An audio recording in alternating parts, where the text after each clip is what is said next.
افغانستان فقیرترین کشور در دنیاست. متاسفانه سروی یون افغانستان بدترین کشور انتخاب شد به گشتگی که پیدا شود. بسیار دردناک است و زمستان همیشه برشان سختترین سیزن می باشد. به خاطر دیگه سیزن میتونن که به خود نان پیدا کنن، لیکن زمستان باید غور گرمیشون همچنان بکنن.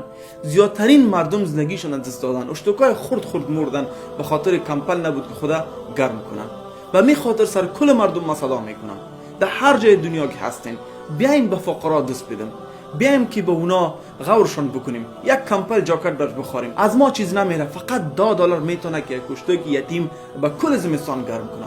آیا نمیخوایی که یک قدر اجر کلان به حیث اولاد ببینی، به سینه خود نزدیک کنی و هر چیز واسطان میشه دونیت کنی؟ لطفاً دونیت کنین، هر چی واسطان میشه انشالله یک جای ما میتونیم که در زندگی مردم تغییرات بیاریم. السلام علیکم و رحمت الله و برکاته.